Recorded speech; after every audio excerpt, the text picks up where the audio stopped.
before I start, I actually followed Julie into one of the jobs that she left. I didn't know that. Yeah, when you left R.L. Polk, I went into your office and there was Julie Kellogg's name tag on the door.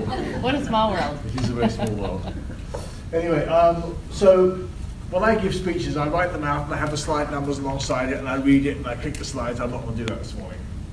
I decided to talk to you about 2 particular events in my life and 4 people who have influenced my leadership style and what I've ended up being today.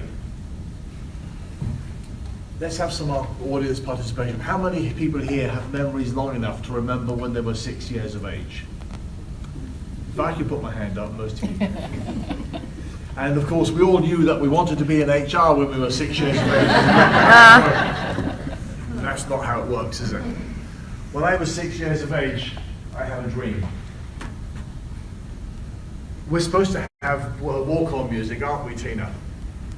We're having some technical And we had some technical this difficulties, morning. and I was going to introduce my talk in terms of what M people said for search for the hero inside yourself, and I'll come back to that shortly. You want me to sing it for you, Gordon? No. No. As much as I love you, Tina, once upon a time, there was a 6-year-old with a dream. That 6-year-old was me. What happened was, back in England, you may have, some of the linguistics inside you may have detected that I'm not from the Troy area, or even this area. I have this strange accent. If I'm going too fast, put your hand in the air, I'll slow down. But my uncle arrived home one day in his full British Royal Navy regalia. And at that moment, I knew where my path in my life was going. I was also going to be a British Royal Naval officer. No ifs, no buts. That was my ambition. My life was going to be designed around achieving that goal. I was 6. Very sophisticated thinking for a 6-year-old. I was that kid. That's not my uncle. That's not myself. I couldn't find a photo of my uncle. Anyway, all-consuming ambition. My toys were naval toys. The conversation I had with everybody was boring because all I ever spoke about was being a British Royal Naval officer. The movies I went, all were Royal Naval, containing Royal Naval stories. They were war stories. I watched every movie that had anything to do with the British Royal Navy. I went to the recruiting centre. I took my early 11-year-old tests to say what path I should go on to high school.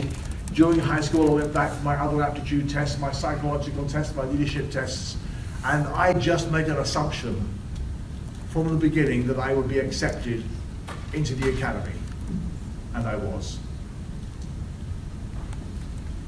For 13 years, I had a dream. For 13 years, everything in my life revolved around this dream. And I learned my big lesson when it crashed. For 13 years, I lived and I ate and I drank and I slept my dream of becoming a Royal Navy British officer. And then I woke up in the hospital. I had, and I still don't know the details of it, a road traffic accident which crushed my right leg, tore my eyelid out, and gave me several other injuries.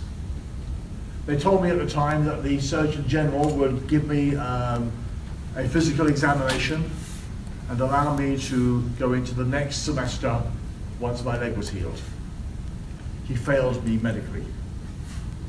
For 13 years, I had lived a dream as a child, as a youth, as a high school kid. I was going to the academy to do my degree in naval engineering and become an officer. I was full of anger, denial, and resentment.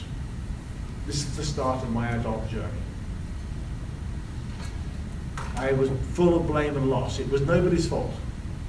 No, sorry, it was not of my fault, it was everybody else's fault. I had to overcome this. My father put his arm around me and cajoled me and wrapped me in cotton wool for no, he didn't. My father was a London bobby, a policeman for 35 years, in that typical London police outfit you've seen on postcards, no doubt. And he told me to grow up and get a job. Harsh lesson from my father. I see Lee's laughing.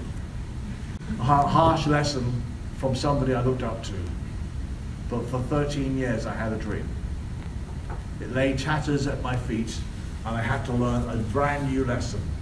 Either I pick myself up from the floor, or I live in my own self-pity for the rest of my life. At 19, that's a hard lesson to learn. I then became very defiant that they were all wrong and I was right. If you've ever gone through the 7 stages of loss, you may recognize some of the steps that I'm going through.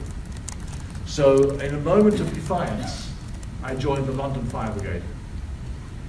I walked past their recruiting office and I said, well, I'm not going to go to college, I'm not going to do what my father expects me to do, I'm going to be a firefighter. And I'll prove to them that I'm physically fit. And I joined the London Fire Department. There's my crew up there. I ended up on the turntable ladder, and I went through 12 weeks of hell in the training.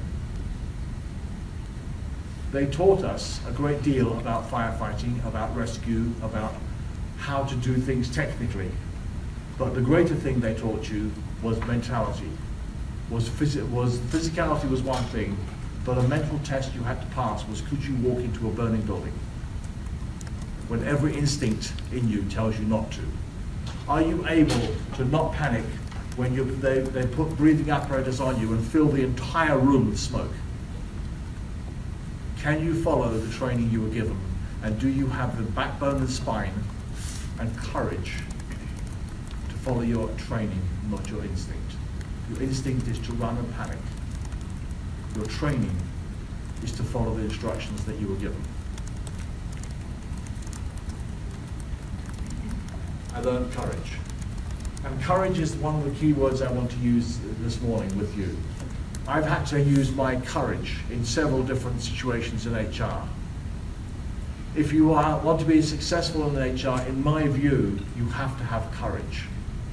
You have to have the courage of your convictions. You have to have the courage to face the board.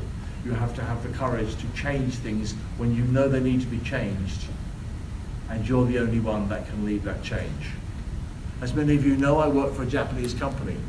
We have an unusual